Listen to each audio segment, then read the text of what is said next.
In Warframe, we get to enjoy a great variety of weapons, from spacey futuristic lasers, all the way to medieval crossbows.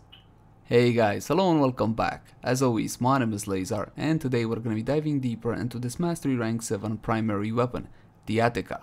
I'm going to be covering a cheap build, something affordable that anybody can build, but of course we're also going to have the classic endgame setup with a Riven. That being said though, please keep in mind that my builds and guides usually follow a more new player friendly approach, simply because there's a lot of info here and I want anybody watching to understand how the weapon functions and how it should be built.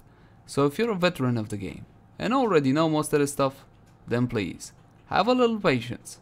And with that out of the way, let's jump into the Attica.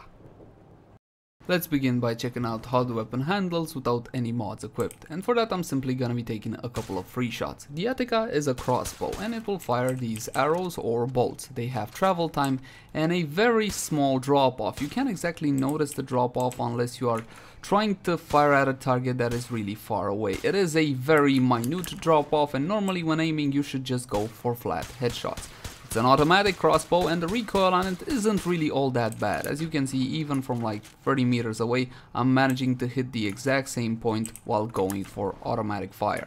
Let's jump into stats to see precisely what we're dealing with. First of all, we're gonna talk about mod capacity, 60 out of 60. And if your Attica only has 30 out of 30, then jump into actions and install the Auto King Catalyst. The Auto King Catalyst can be found from alerts, invasions, or if you're lucky, from the daily sortie. As an alternative measure, you can pay 20 plat to have one plugged in. Next, my weapon has been formatted a total of 5 times, but this was done for the purpose of testing. For the weapon builds I'm recommending you guys, 2 free format should do it. By default, the Attica does come with one V symbol or Madurai. The accuracy is 40, and as you saw there, it is pinpoint accurate for the most part. Crit chance is outstanding at 25%, and the multi is quite delicious at 3.0x, and this is where the weapon shines. We got a fire rate of 3.67 with a magazine of 20 and a reload of 2.8. Now the only annoying part with the Attica is the magazine in combination with that, let's say not very long, decent size reload, but again the magazine is a tad small, however the bolts do hurt. Riven disposition is 5 out of 5, and this is probably one of the main strengths of the Attica. The Rivens will be absolutely outstanding. Riven disposition is decided by the popularity of a weapon. The less popular a weapon is, the higher the Riven disposition is, therefore the more stats you will get, or the bigger stats you will get on a Riven. Status chance is only 10%, and this is where the weapon suffers. If this was at least 20%, the Attica would have been a lot more powerful. Not that the Attica isn't an outstanding weapon, as you will see a tad later. Impact, puncture and slash, the default damage or the IPS. There is a huge amount of puncture, which is a good thing. From my humble point of view, puncture currently is the best physical type on weapons because it deals 50% extra damage to heavily armored targets such as Grenier. A very low amount of impact, which is absolutely glorious. The impact more often than not simply gets in the way of status procs, and sometimes their proc can be useful and sometimes it's simply annoying. Slash is only 16, so it won't really work as a slash weapon through the weapon's innate slash value. I mean, even with Fang Fusillade, the slash does not go over the puncture. However, we will be able to have a bleed build a tad later through the use of Munitions. Next, let's start slapping on some mods, starting with the mandatory mods, and there's nothing more mandatory than Serration. If you guys have trouble in deciding what to sink your endo in, rest assured that Serration is never a bad idea. 165% extra damage. Next, we're gonna go into multi-shot. Currently in Warframe, multi-shot is a very big deal. It's basically the bread and butter of mostly everything. Split chamber, 90% multi-shot, and we can also go into vigilante armaments with 60% multi-shot. Multi-shot means that at a click of a button you can fire multiple projectiles. 150% multi-shot, the combination between vigilante armaments and split chamber, means that with every single shot we have a guaranteed second projectile flying and a 50% chance at a third projectile. Next, for the bread and butter of the Attica, the crit chance and the crit damage. Point strike, 150% crit chance, as well as vital sense with 120% crit damage. This will bump our crit chance to 62% and the multi to 6.6. Next, we gotta really decide what we're gonna do with the Attica. Like I said before, you can go for a bleedy build through Hunter Munitions, or you can go for a straight up elemental build. We're gonna test both to see exactly what the weapon is capable of. First, we're gonna start with an elemental build. An elemental damage should always be swapped in and out on a weapon depending on where you're going and who you're fighting. If you're going up against the infested, these guys have 4 health types, each with their own unique resistances and vulnerabilities to damage. You can find that info on the wiki. Against them, I recommend AoE weapons heavily modded into heat. If you're going up against the Corpus faction, these guys have big shields, so against shields you can build magnetic damage, which will deal a bit of extra. However, a smarter idea will be to build gas or toxin, which will bypass their shields entirely and deal damage to their health.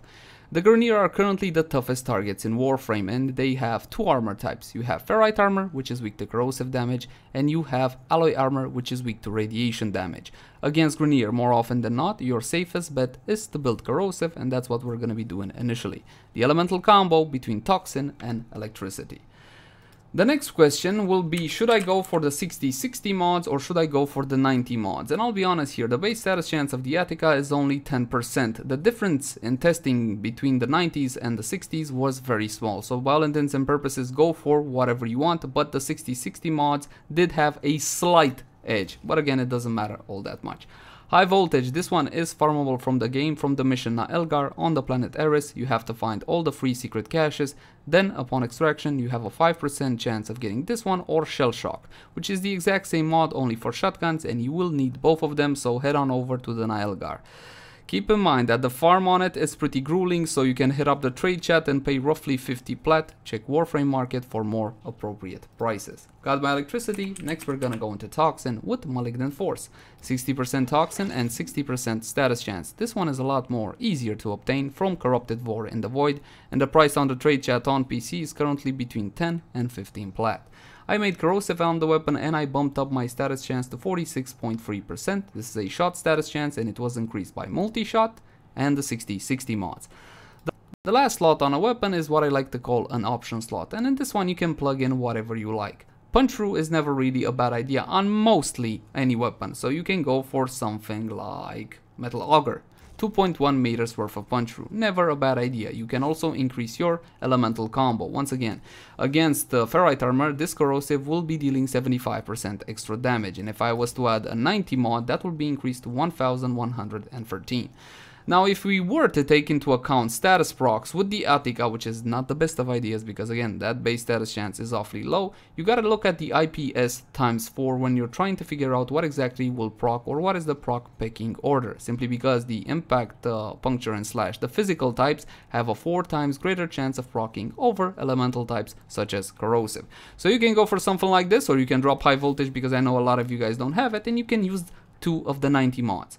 Let's keep in mind what is the strength of the Attica, the crit chance and the crit damage, so it would be a smart idea to further increase that.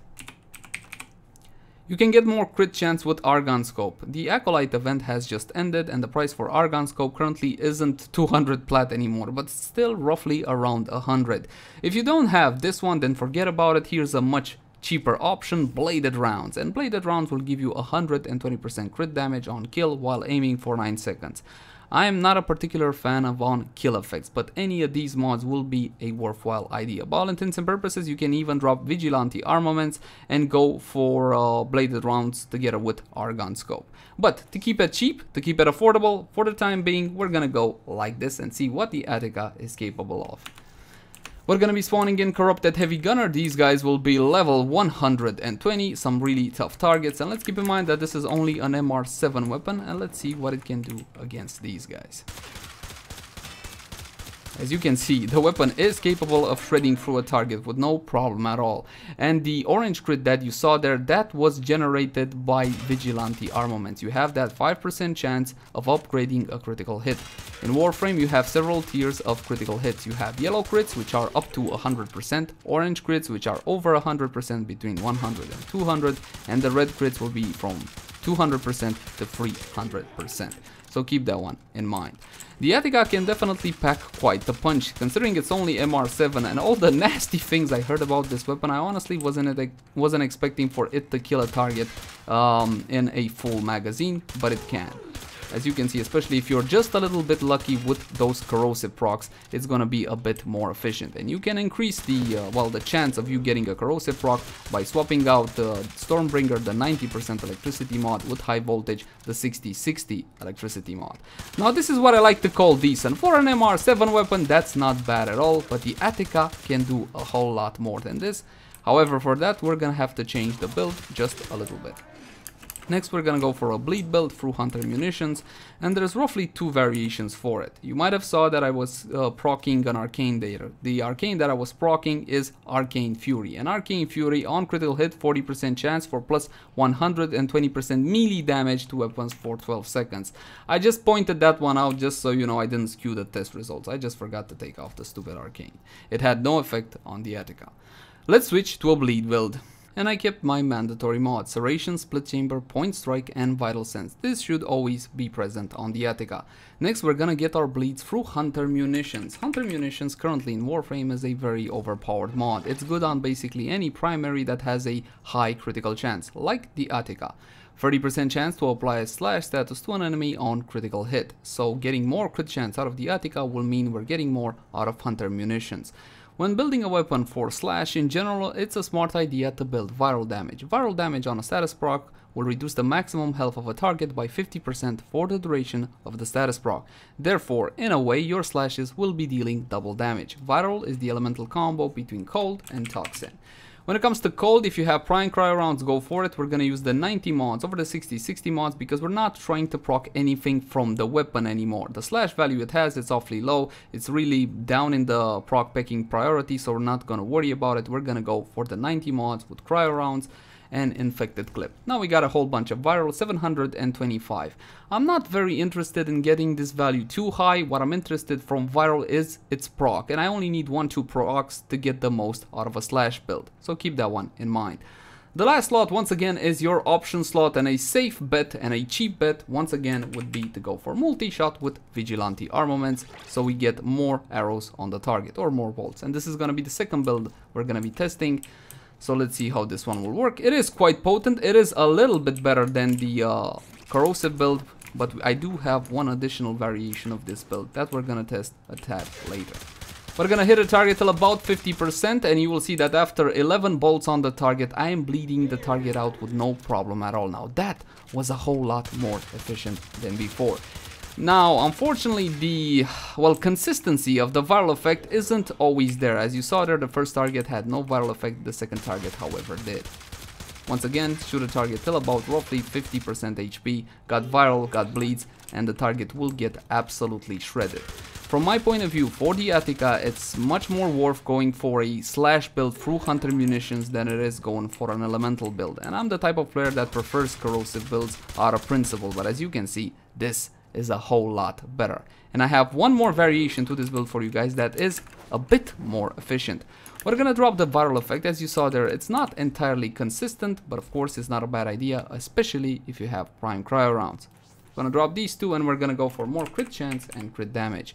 More crit chance through Argon Scope, which once again will increase my crit chance to about 93-94%, so I will be getting more slashes out of Hunter Munitions, and the crit damage from bladed rounds will increase the value of my slashes. And this is the, well, the best slash build I could build through Hunter Munitions.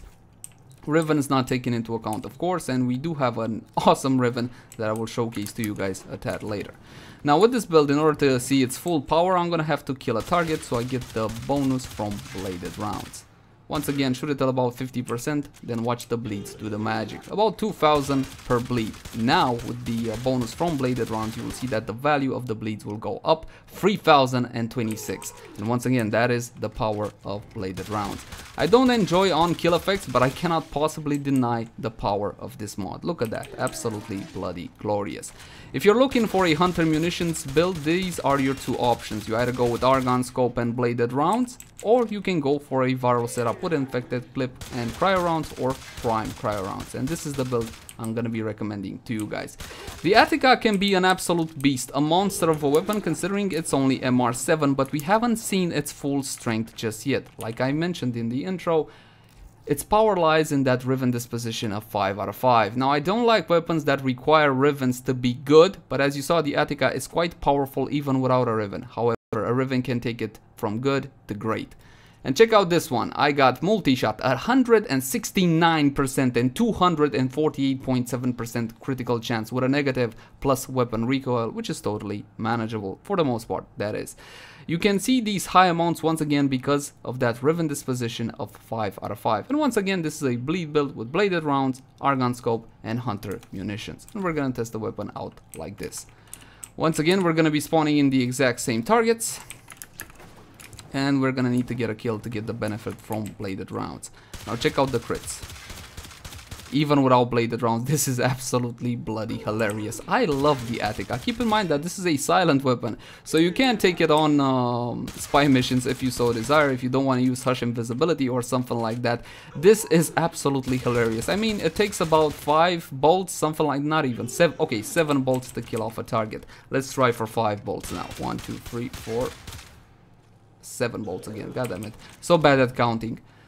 Let's go shot by shot. 1, 2, 3, 4, 5. There you go. 5 bolts and the target almost died outright. Now, in everyday gameplay, you're not exactly gonna stop. This can be advantageous, however, because you can shoot a target till it's about 50% and then hide, because if you're facing level 120 corrupted heavy gunner and you don't have some invulnerability on some serious damage mitigation, these guys will hurt you really badly. Now, before I go, there's one more thing I want to do. Buff up everything with Warframe abilities. So we're gonna need Lady Mirage Prime, my favorite weapon specialist, and let's take a look at what kind of buffs she's got. Rifle Lamp will increase the damage of the Attica by 27%. This is an aura, so everybody in your party will be receiving this benefit, and it is stackable ×4. If you want to increase the value that you get from Rifle Lamp, there is a very cool drift. It's called Coaction Drift, 15% aura strength and 50% aura effectiveness. And if you want to know exactly how much extra are you getting if you're using this one, check out the wiki, they have all the numbers there. A nice table that is easy to follow. Next, let's talk about arcanes, because these are a lot more impactful. Arcane Rage on headshot, 10% chance for plus 120% damage to rifles for 16 seconds. Now this one is absolutely awesome if you guys can get it. I think on the trade chat on PC is going for about 150 plat. I may be wrong, definitely check Warframe market. As for our second arcane, you have a bit of an option. You can go for Arcane Acceleration, farmable from the second Eidolon down on Cetus. This one is not very expensive. As you can see, I have multiple and I can't get rid of them. I think they're 20-30 plat, they are free.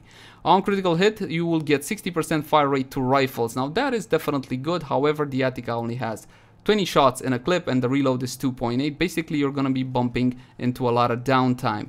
And the kill time will go down, but only by a little. As you saw there, the Attica will only take a couple of shots on the target. And missing a bolt with the Attica will hurt once again because of that clip size. What you can go for is Arcane Avenger. Now, this one only procs on damaged. 14% chance for 30% critical chance for 8 seconds. You can work even further into the Attica's strength, which is crit chance. This is a bonus additive after effect. So for example, if you're using a weapon that has 0% crit chance and you get the buff from Arcane Avenger, that weapon will go to 30% crit chance. So keep that one in mind. Now, in order for me to get the full benefit from my arcanes, I'm gonna have to unpause the AI, and here's a quick note: because the AI is paused, they do not take extra damage from my ranged attacks. That used to be an issue. Thankfully, it was fixed. Activate Mirage's third ability for a massive damage increase as well as the clones, and I can simply power on through when I got this high crit chance and damage. Absolutely bloody hilarious. But of course, this is a bleed build, so I can just hit a target a couple of times and watch the 16,000, 20,000 value bleeds absolutely murder the target. The Attica can definitely be an endgame weapon, there's no question about that. It does have a couple of drawbacks. I mean, the reload time mixed in together with the low mag size, that's not exactly ideal. You can mod for that one as well, but of course, few of us can actually resist the temptation of adding even more raw damage, because why the hell not? The Attica is an extremely strong weapon. Its strength lies in its high crit chance, high crit damage combo, but also its high Riven disposition. If you guys want to get a Riven for your own, currently unrolled Attica Rivens are going between 40 and 50 plat. Head on over to Kuva and see if you can get somewhat lucky with a roll. If you're looking for what stats to prioritize, then of course critical chance, critical damage, multi-shot and damage will be the way to go. If you get an element on your Attica, electricity and toxin are usually the way, well, the favored one, simply because with toxin you can make corrosive and you can make viral as well. And with electricity you can also make radiation. Now, I don't encourage the use of projectile weapons in Eidolon fights, but if you're crazy enough, hey, who am I to say no? And that's gonna do it for the review. As always, my name has been Leyzar. Thank you guys so much for watching. Like, favorite, share, and subscribe if you enjoyed the content. If you have any feedback for me or would like to request a specific weapon review, then by all means, let me know in the comment section down below. I can't realistically promise you that it will be done by next time or even within a week, as these reviews take quite a bit of time. But until next time, guys, bye-bye. Backflip, backflip, backflip, and backflip. Double backflip, easy. Respawn the exact same targets one more time, and of course we're gonna activate, Respawn the same enemies one more time, and of course activate Mirage's third ability for a massive damage increase as well as the clones.